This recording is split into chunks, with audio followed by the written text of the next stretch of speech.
Hi everyone, blessed be and a very Merry Samhain 2025. I hope you're having an amazing day. I thought I would share with you some of my activities today. I just started with preparing a pan de muerte. Here, I'll show it to you. It's still rising.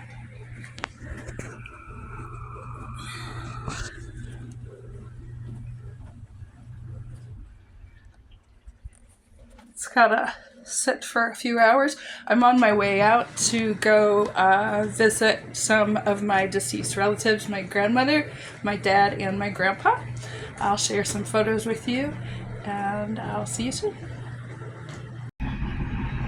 Hi again, blessed be, and Merry Samhain.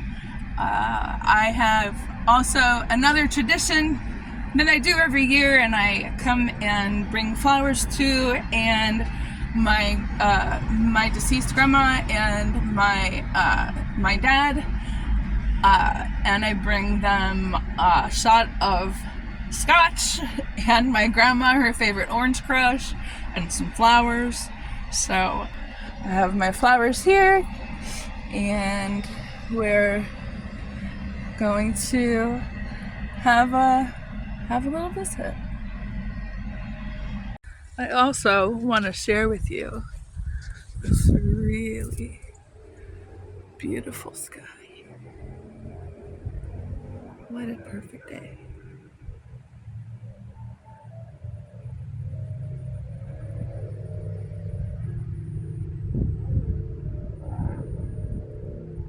What a perfect day.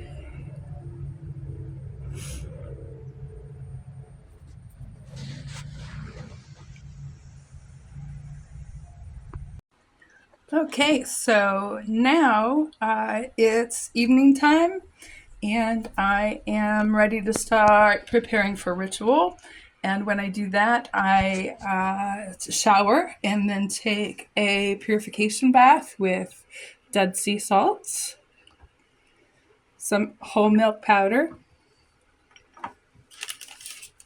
cascarilla, which is chicken eggshell, powdered chicken eggshell, a few drops of white willow bark, a few drops of nettle, a few drops of rosemary, and sometimes, because I like it, I'll add in a little bit of saffron because it smells amazing. So check back in a little bit, and that's my cat.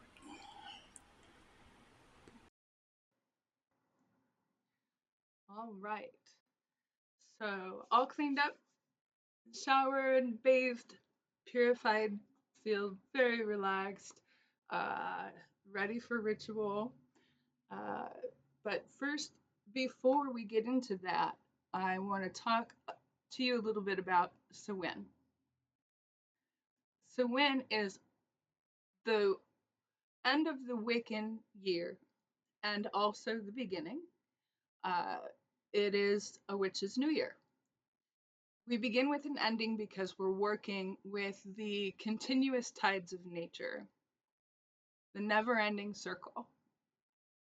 The pagan new year marks a chance to reconnect with our ancestors and honor those who've died.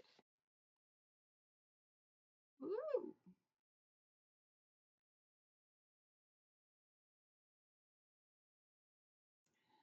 Samhain is generally observed from October 31st to November 1st. The origin of Samhain is spelled Samhain. You might sometimes hear some people call it Samhain, but it is technically pronounced Samhain, is uh, a little bit obscure. So, a possible explanation is in the ancient writings of a sacred place of the Fae called Emhain, the fairy realm of Elfane. This was the time when surplus was killed to provide meat for the winter months, and the blood was mixed with the grain to make a kind of haggis. Traditionally, the scent of such copious amounts of blood was thought to attract the spirits of the dead. A more favorable theory is that the name Samhain originates from the Old Irish word Samhain, which literally translates to summer's end. The term combines the Old Irish word sam, summer, and win, end. The name refers to the ancient Celtic festival that marked the end of the harvest and the beginning of the darker, colder half of the year, often seen as the beginning of the Celtic New Year. Samhain is also the Irish and Scottish Gaelic name for the month of November. So another name for Samhain festival is the West Wind Sabbat. For this is the season we celebrate the end of autumn and the western quarter of the circle. It is also the time when the winds pick up and come in through the west. The west wind is associated with the autumn season, the element of water, emotions, and the passage into the colder months. Samhain is a cross-quarter and nature festival, one of the four most ancient major balefire festivals, situated between the seasonal festivals. In the days before there was a written calendar, Samhain would have come at the first frost. In Catholicism, All Saints' Day, which is also called All Hallows, is November 1st. And they believe the souls of the deceased visit on November 2nd, which is known as All Souls' Day. It is a bright and colorful celebration, not at all dark or scary, but a celebration of life and dedication to the memories of those who have died. All Hallows' Eve is celebrated tonight, the evening of October 31st. Many traditionally spend this time in prayer and fasting. Many Catholics attend Mass on November 1st to honor the saints in heaven and for remembrance and veneration of the holy men and women of the Church. On November 2nd, many visit and decorate the graves of the deceased loved ones. Candles are frequently lit on graves and memorial sites. Flowers are placed on grave sites. Prayers are offered for deceased loved ones, and many families prepare feasts, gather to share meals, and commemorate deceased relatives. And I'm sure you've heard of Dia de los Muertos, Day of the Dead. It is a holiday traditionally celebrated on November 1st and 2nd, though many extend it to include October 31st.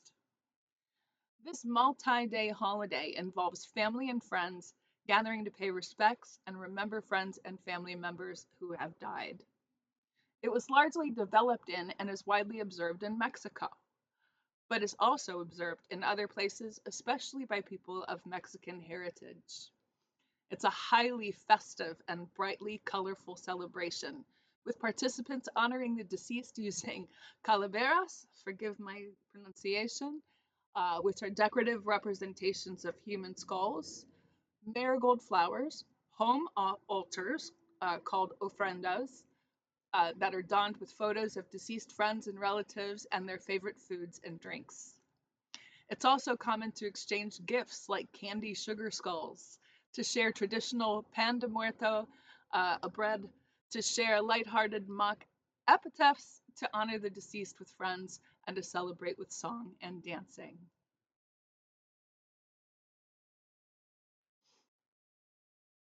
The thinning of the veil. At Samhain, the veil between our world and the other world is thinnest, and it is thought to be the best time to attract those who have passed before. Spirits of the long dead, the old masters and elders, the archetypes, the great sages who have served the land. The ancient Greeks spoke very highly of the priesthood of the Hyperboreans, whom they called The Samathoi, again, forgive me if I did not pronounce that correctly, who were followers of an ancient god of the underworld whose name closely resembles Sam Ethos. These priests were shamans, and their role was to enter the realms of the dead at the time of the first frost to conduct the souls of the departed from this life during the year to their place of rest, and to bring back knowledge and enlightenment. Their training was long and arduous because the one thing you must not do in the land of the mists is to lose your nerve. It is a place of courage and absolute faith. The Samathoi were the priesthood of the inhabitants of Britain before the Celts arrived and should not be confused with the Druids, who were Celtic priests.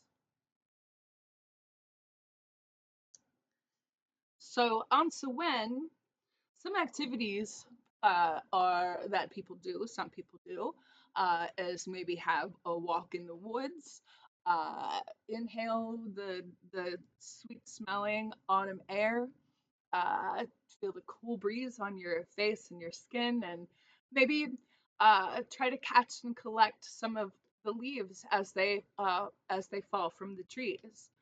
Uh, Not from the ground and not picking them, but as they fall, which can be kind of fun. You could maybe then dry some of them and put them in your journal or use them for altar decorations. Uh, Again, myself included, some people will visit their burial grounds of their deceased ancestors, take them their favorite flowers, favorite foods, favorite whiskey, spill a little on the gravesite maybe and share a shot, uh, and whatever other things that you choose to have to honor your departed loved ones. You can make a garland of flowers and leave some greenery to arch over their headstone. And I have seen some people even sprinkle Dead Sea salts over the graves of their loved ones as a means to protect them from malevolent spirits in the other world. So you can bake some Samhain bread, also called bread of the dead, or pan de muerto, or whichever version of that you choose, which is kind of like an anise seed bread with an orange zest, orange glaze on top. Delicious. And let's see. So, a lot of folks host parties, wear colorful makeup, costumes, crowns. You can prepare a dinner focused on seasonal, hearty, and symbolic foods, particularly those from late harvest, like roasted meats, root vegetables like potatoes and turnips, roasted squash, corn, baked cinnamon apples, pumpkin pie, pecan pie, derby pie. Tomorrow, I am having my feast tomorrow on November 1st with a pot roast and herb roasted red potatoes and carrots and acorn squash and cinnamon apples and the bread. And so uh, if you are, some also have what is called a dumb supper. And a dumb supper is when you are setting a place at the table for your departed loved ones. And during the meal, everyone sits silently, you turn off your phones, no TVs, no radios, no nothing, and uh, you eat your meal in reverse order, starting with your dessert and ending with the main course. So you spend that silent time having your meal, excuse me, connecting with the spirit world and your ancestors. So the places set for for the departed, they are always served first. You are honoring your ancestors, your deceased loved ones, and you serve them before you serve yourselves. So after you, again, starting with the dessert, finishing with the main course, and after the supper is over, then you are free to open up and talk and share fun and loving stories about your ancestors and your lost loved ones. So now I'm going to get into the ritual, and I will show you the area that I have set up to practice tonight. So I will be right back.